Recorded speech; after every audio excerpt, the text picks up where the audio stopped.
Hello and welcome to this evening's edition of E-Prime. I'm Daedran. On July 1, Jamaica and the rest of the world celebrated reggae music. The International Reggae Day Festival and street dance took place on the waterfront in downtown Kingston on Saturday, highlighting the greatness and history of our music.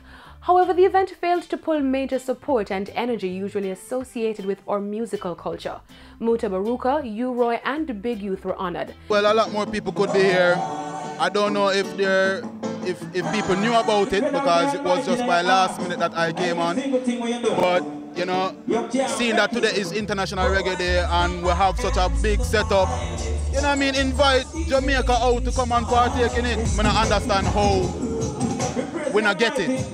Nobody not telling the people them how the business and how rich reggae music is. We must support the music and take on to the conscious side of it. This was the event's first staging at the Kingston venue, and organizers have high hopes for the 2018 staging. Today was a milestone. It's the first time on the waterfront. Loving the space. We're celebrating with the city for the first time. 145 years as the capital of Kingston, of Jamaica. And we have a fabulous art exhibit on the wall. It's been a great day. We've had events around the world, from Bangkok to Sao Paulo, from Beijing to New York. So it's been a good day all in all. I wish more Jamaicans were here to take in the vibe tonight. Veteran recording artist Sham is no longer in a contract with Atlantic Records. The artist recently released his album Lawless, which is already making the rounds on a number of charts, having debuted at number 5 on the Billboard Reggae Albums chart.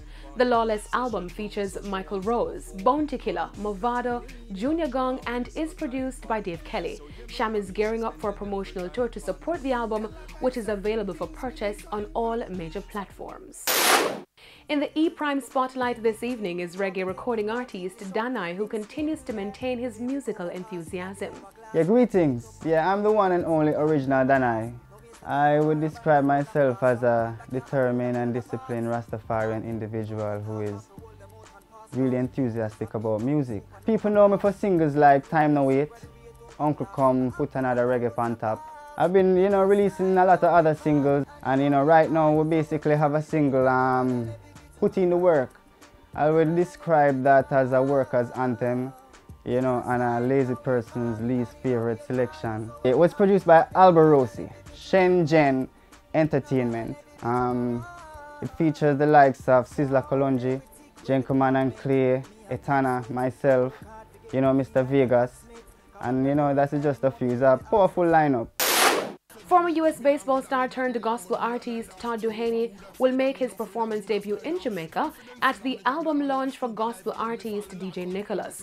The album Audiologist will be launched on July 21 at the Randy Williams Entertainment Center. Todd is known for the popular praise and worship singles Pull Me Through and Victory Belongs to Jesus. Fans of DJ Nicholas have been waiting for this new project for 6 years. The album is now available for pre-order on all digital platforms and will officially be released on July 21. That's it for this evening's edition of E-Prime. I'm Daedran. Thank you for watching.